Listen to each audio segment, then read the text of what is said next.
There comes a point in every person's life when talent isn't enough, when motivation fades, when discipline matters more than desire. It's the point where we realize that success, real sustainable, meaningful success, is not about how much we know, but how well we manage ourselves. Because the greatest battles are not fought on stages or in boardrooms. They're fought in silence, in the quiet hours when no one is watching, in the space between who we are and who we're capable of becoming.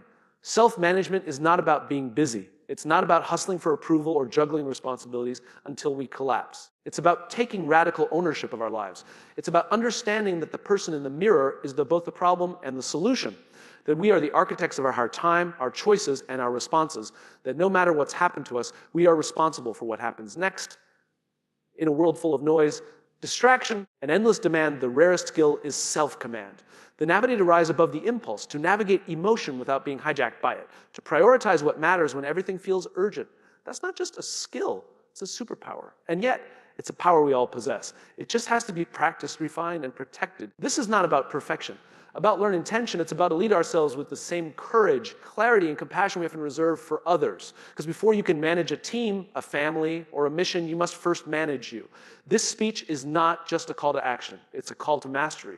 To take control of your time, your energy, your standards, and your growth. To stop living at the mercy of your environment and start creating one that reflects your deepest values. Because at the end of the day, the most powerful version of you is not the one who reacts to life, but the one who responds with purpose.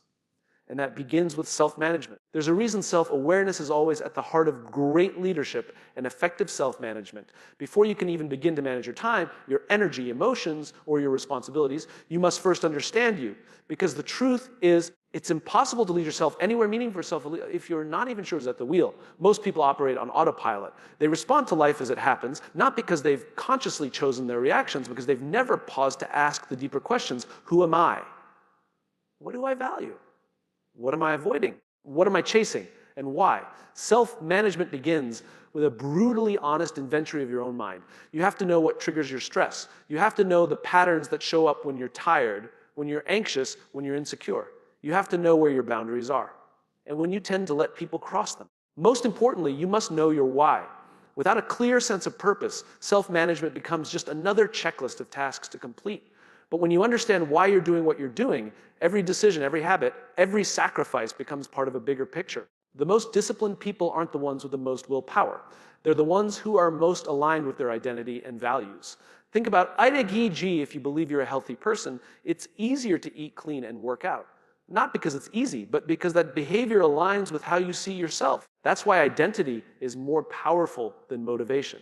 Self-management is sustainable only when it flows from who you believe you are. This kind of awareness doesn't come overnight. It comes through observation, through journaling, through honest conversations. It comes from asking yourself, why did I just respond that way? Or what part of me feels threatened in this situation? It comes from tracking your mood, your performance, your energy throughout the day. It comes from being willing to see not only your strengths, but your shadows. You cannot manage what you pretend doesn't exist. The people who rise, who lead, who break cycles, they all start in the same place with the courage to face those. They've learned that self-management isn't about suppressing emotions or becoming robotic.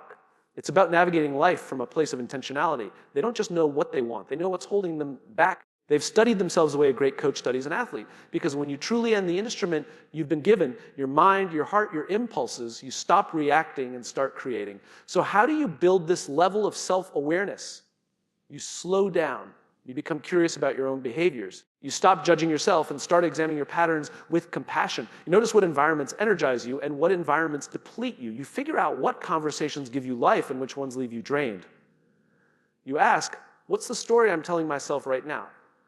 Because most of the time, the thing you think you're reacting to isn't the thing at all. It's the meaning you've assigned to it. Know yourself on the surface. Know your fears. Know your insecurities. Know your ambition. Know your strengths, not just the ones others see, but the ones you've buried under years of self-doubt. Know the lies you've told yourself to survive, and the truths you're now strong enough to face. Self-management doesn't begin with a planner or a to-do list or a productivity hack. It begins with the willingness to go inward, to sit with your thoughts, to question your impulses, to identify the gap between who you are and who you want to become. Because the moment you truly know yourself, you stop living a reactive life. You begin to live a designed one One where your actions align with your values, where your goals are driven by purpose, not pressure, and where your time is spent not proving your worth, but fulfilling your potential. That's what makes great self-management possible at first glance. Discipline and freedom seem like opposites. Discipline sounds like restriction, like rules and rigidity. Freedom, on the other hand, evokes a sense of spontaneity and limitless choice. But when you look closer, when you truly understand the nature of personal growth, you realize that discipline doesn't steal your freedom. It gives it to you. Because without discipline, your freedom is an illusion. You might be free to do whatever you want, but if you lack the self-control to follow through on what matters, you're not trapped. Most people misunderstand what freedom really is. They think it means doing what they feel like, when like it, but feelings are unreliable guides. They fluctuate. They respond to comfort, not growth. They seek pleasure, not purpose.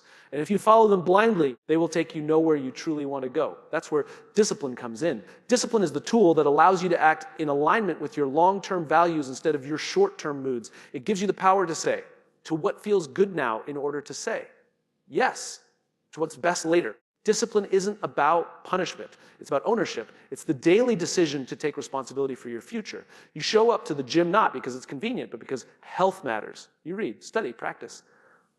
Not because you always feel like it, but because you know the version of you that exists on the other consistency is worth the discomfort. That's discipline. It's the bridge between your goals and your reality. Without it, goals remain dreams. With it, dreams become systems, and systems create results.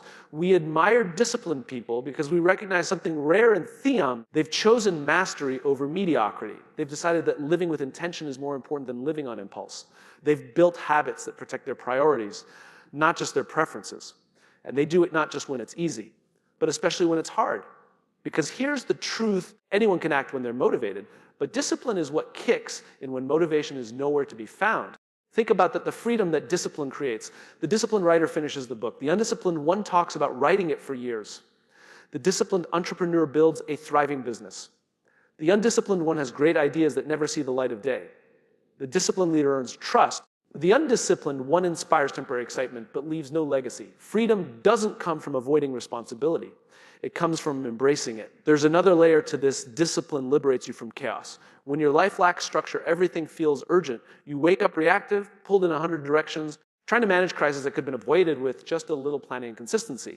But when you've trained yourself to follow a routine, to guard your time, to say no, to follow through, you gain clarity, you make better decisions, you live proactively instead of defensively. That's real freedom. Not just physical, but mental, emotional. Self-spiritual management without discipline is just wishful thinking. You can have all the goals in the world, all the vision boards, all the affirmations, but if you don't have the will to act consistently, those goals will rot. You'll beat yourself up. You'll start to believe you're the problem. But you're not the problem, your system is. Or more accurately, your lack of one. Discipline gives you a system, a way to move forward regardless of how you feel, a way to create momentum even when motivation has left the room. But here's the part most people miss: discipline doesn't have to be brutal. It's not about waking up at 4 a.m. every day or following some rigid on the internet. Discipline found is deeply personal. It's about building systems that serve you, that align with your energy, your goals, your priorities. For some, discipline looks like a strict calendar. For others, it's a simple set of non-negotiables. The form doesn't matter. The function does. Are you doing what matters even when it's convenient? That's the question. And let's not forget, discipline is a skill. No one is born with it. You develop it through practice, through repetition, through failing and starting again. Every time you resist the easy path and choose the meaningful one, you strengthen the muscle. Every time you push past the excuse and show up anyway, you prove to yourself that you're in control. And that's the ultimate powering, knowing that your life is shaped not by circumstance, but by your commitment to something bigger than comfort. So if you want more freedom, more clarity, more confidence, start with discipline. Build the habits that create stability, routines that support your purpose. Say no to the noise so you can say yes to what really matters. Discipline is not the enemy of freedom. It is the architect of it in the world of self-management. Very few skills are as misunderstood or as powerful as emotional control. We often talk about intellivision, strategy, and resilience, but rarely do we acknowledge just how critical the ability to regulate our emotions truly is. In fact, your ability to manage your emotional state, especially under pressure, will determine the quality of nearly every aspect of your life. Because in moments of chaos, confrontation, or uncertainty, it's not the smartest person who wins. It's the calmest. Emotions are not the enemy. They are indicators. They offer information on what we care about, what we fear we need, and what we need. But they are not always accurate. And if we treat every emotion as a command rather than a signal, We end up reacting, responding to life instead of the difference. Reaction is automatic, impulsive, driven by fear or frustration. Response is intentional, thoughtful, and grounded in clarity. Emotional control is the space between stimulus and action. And the more we expand that space, the more power we gain over our own lives. Let's be honest, people are emotionally reactive. Someone cuts them off in traffic and they explode. A coworker makes a snide comment and they carry that resentment all day. A plan changes unexpectedly and they spiral into stress. This isn't because they're weak or incapable. It's because they've never been taught how to pause. They've never trained themselves to feel without out-obeying every emotion that rises. They hadn't built the inner infrastructure that allows them to stay steady in a storm. That inner infrastructure, that's what emotional control looks like. It's not about suppressing feelings.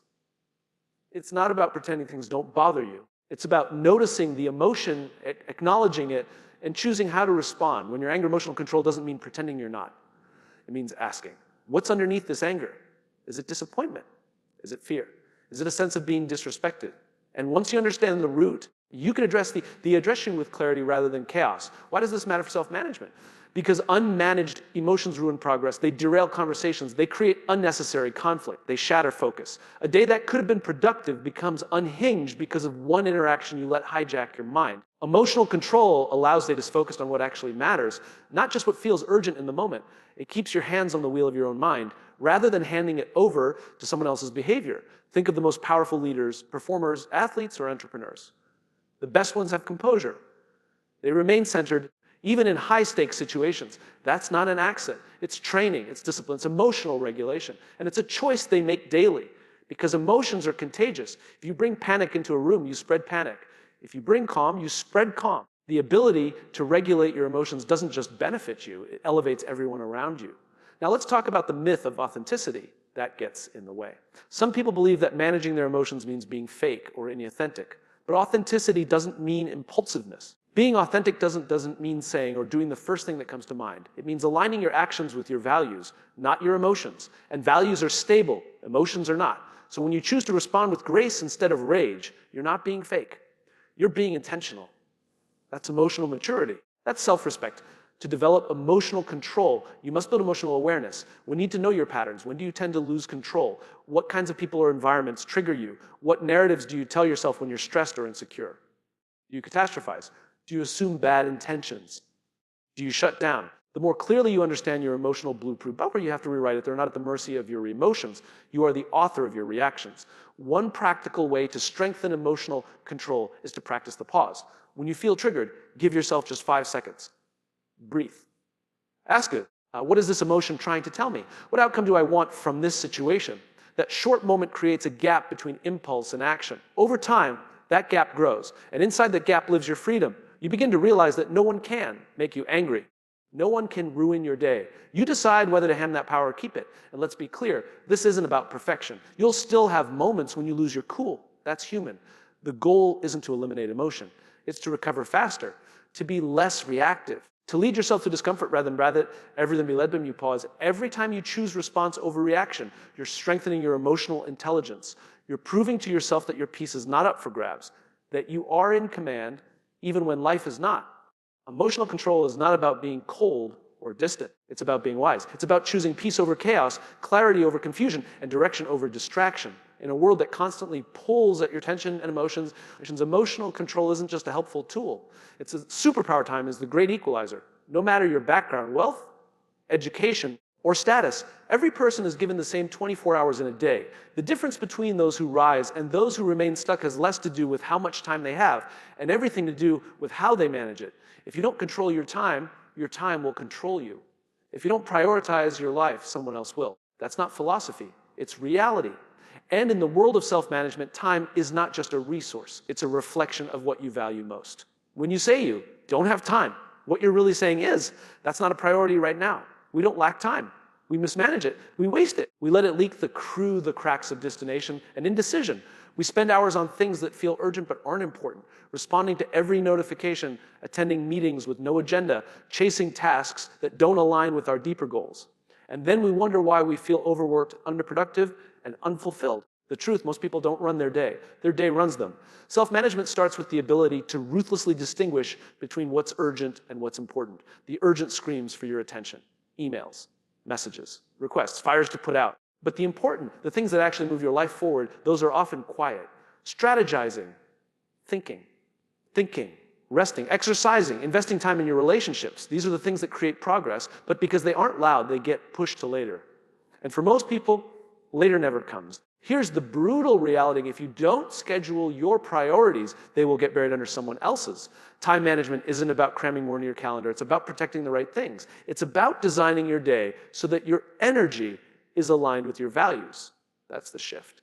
Instead of asking, what do I have to do today? Ask, what deserves my focus today? That single change in mindset will transform the way you approach every hour. The most effective people don't just work harder. They work deliberately. They batch tasks. They create boundaries. They block distractions. They say no. They'd honor become a same way, their calendar, the same way they'd honor a promise to someone else. Because that's what time management really is: a promise. A commitment to yourself that your goals matter, that your purpose deserves your attention, that you will no longer be reactive to the world around you, but intentional about your world you are building. One of the greatest of time is distraction, not just that comes scrolling or from scroll binge watching, but the internal distractions, the indecision, the overthinking, perfectionism, the need to control outcomes before you even start. These are not time issues.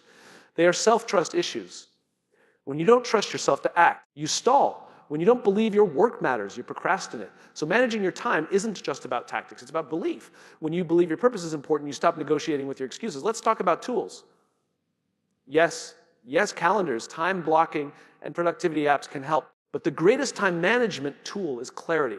Clarity about what matters most, of what deserves your yes, and what must receive your no. Without clarity, you become a slave to urgency. With clarity, you become the architect of your day.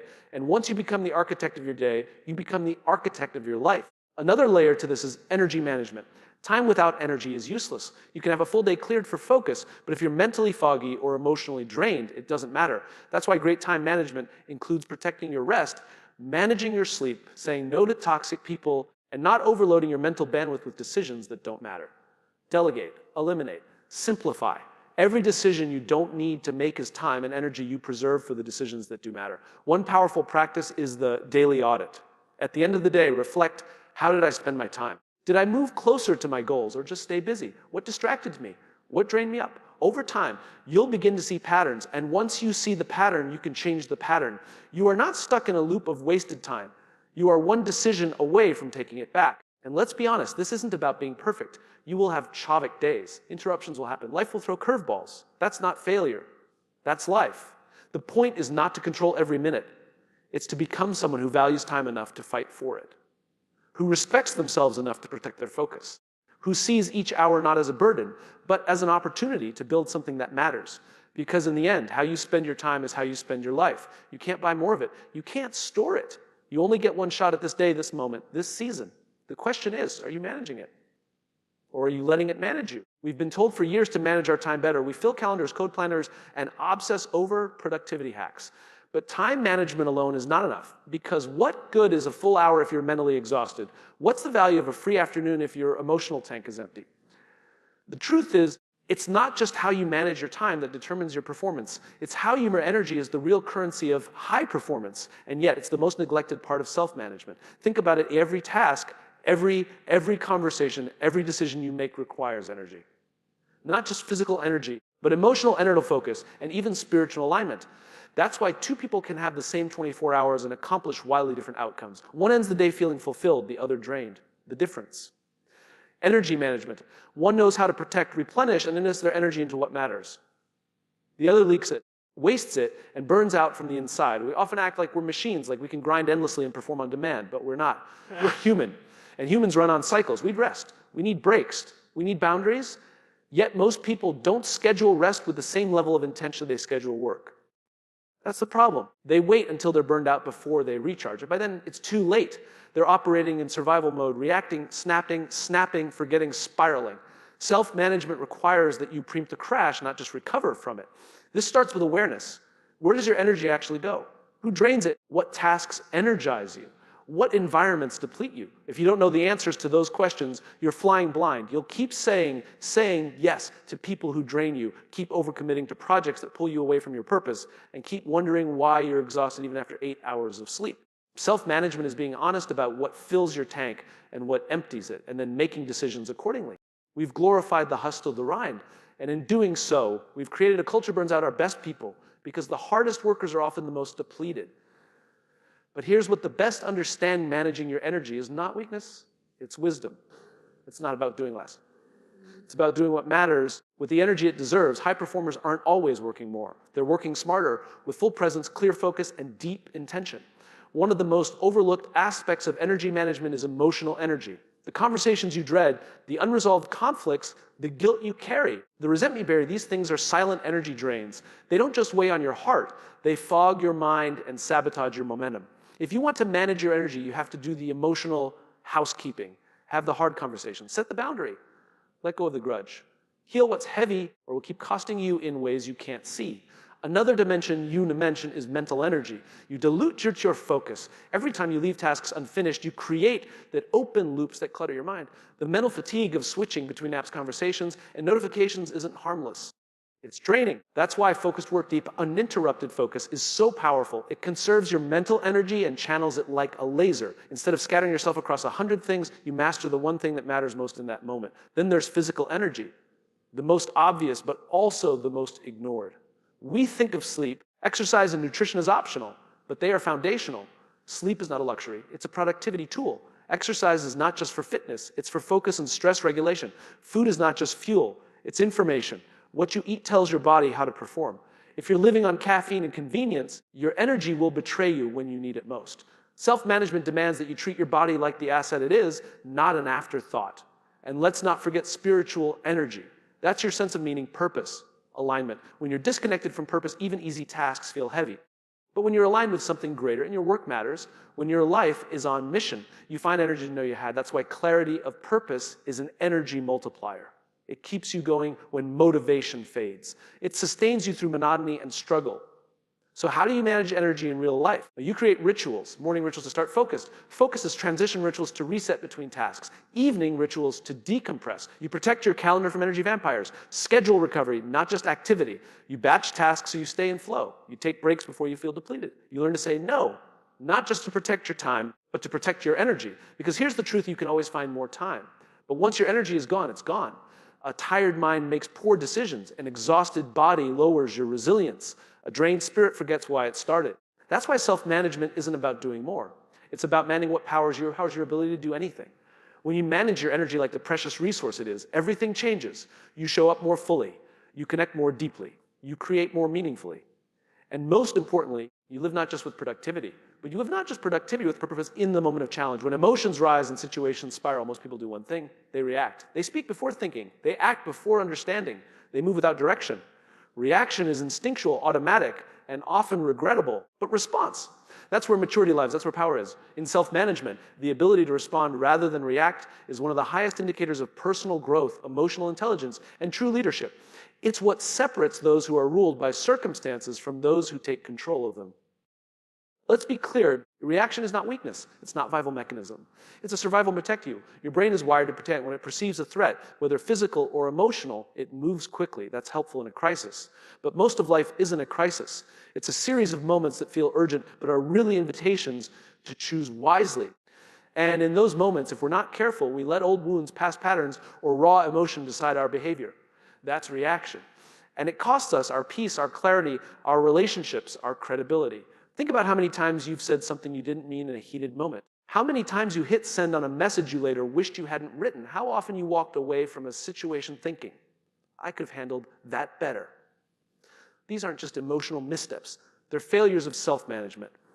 And they happen because we confuse feeling something with needing to act on it. But there is a gap between stimulus, in that case an action, and in the gap lies your free. It's where response is born. Responding means taking back that gap. It means pressing pause. It means asking questions instead of making assumptions. It means breathing before speaking. It means remembering your values before defending your ego. When you respond, when you're thinking in the moment, long term, you're protecting your integrity, you're considering outcomes. You're acting in alignment with who you want to be, not how you feel in a single second. And that's the essence of self-management. It's not about suppressing your emotions. It's about managing them in service of something greater. It's about using your feelings as information, not instruction. Anger tells you something matters. Fear tells you there's risk. Shame tells you a boundary might have been crossed. But none of those feelings are mandates. You still get to decide how to respond. You are not your emotion. You are the observer of it, the interpreter, the decision maker. Here's a powerful question to ask in a reactive moment. What outcome do I want from this interaction? Not how do I feel? Not what do I want to say?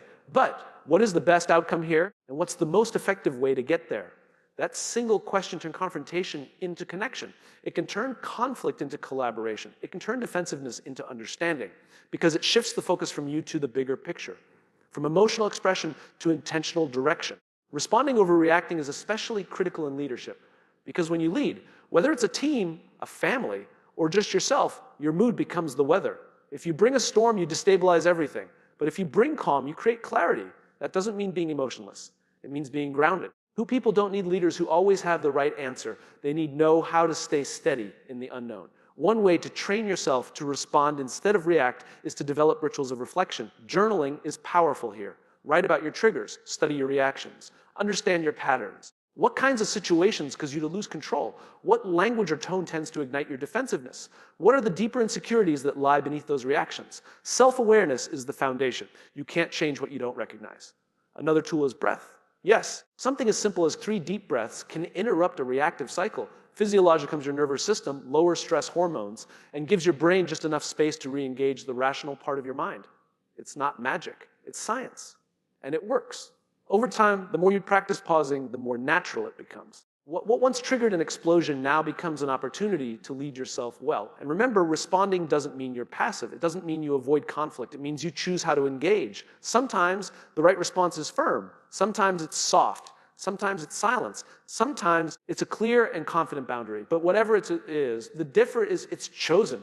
Reaction is emotion without direction. Response is emotion with intention. In every interaction, you are writing your story. Your words, your tone, your decisions, they leave a trail. And when you react, that trail is jagged, chaotic, often destructive. But when you respond, that trail reflects your character. It reflects thoughtfulness, strength, control. It reflects someone who doesn't just feel deeply, but leads wisely. Someone who doesn't just move fast, but moves with purpose.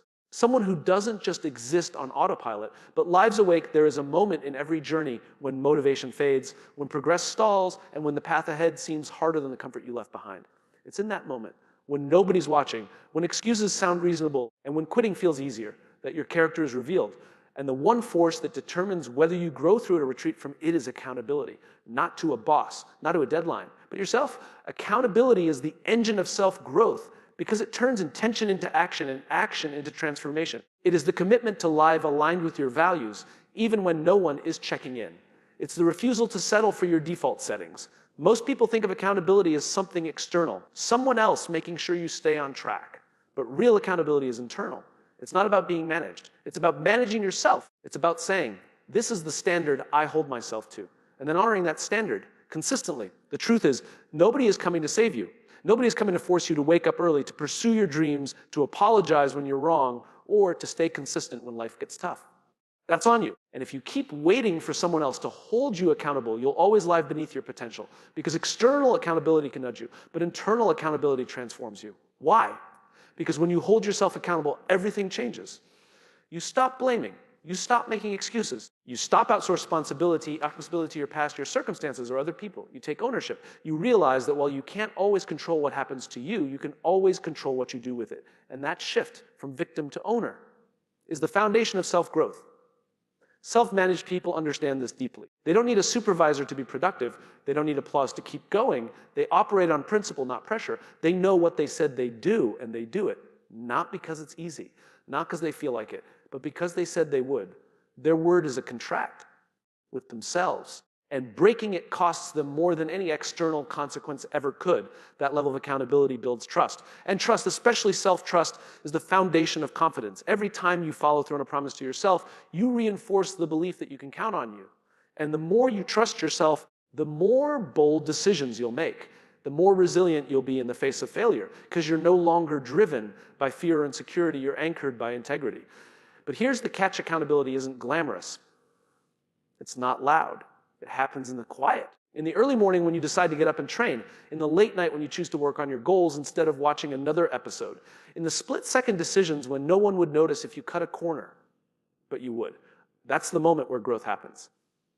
Not in front of an audience, but behind closed doors when your only witness is your own conscience. To grow, you must become someone who actions honestly, who asks Did I show up as my best today? Did I keep my word? Where did I fall short? And what will I do differently tomorrow? That's not self-criticism. That's self-respect. Because holding yourself accountable isn't about punishment. It's about progress. It's about being so committed to your potential that you're willing to confront your patterns, to call yourself out, to get uncomfortable for the sake of something better.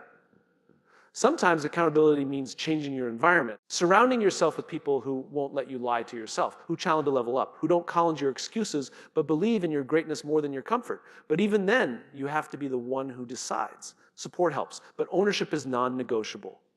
And the beautiful thing is, accountability compounds. Every time you hold yourself to a higher standard, you raise your baseline. You start to expect more from yourself. And over time, that becomes your identity. You become someone who shows up, who finishes, who leads.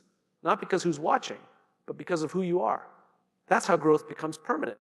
It's no longer a goal. It's a lifestyle. You won't always feel like doing the right thing. You won't always be motivated. But if you're accountable, you'll do it anyway. Because you've decided that your future matters more than your feelings. That your mission is bigger than your mood. That your word means something. That's what separates average from the exceptional, not talent, not luck, but the daily decision to take responsibility for your own evolution. You will not always be the most talented. You will not always be the most experienced. You will not always have the loudest voice in the room. But you can always choose to be the most disciplined, the most consistent, the most focused, the most is within your control. That is the quiet power of self-management, the ability to lead yourself when the lights are off, when no one is applauding and when no one else believes in you yet.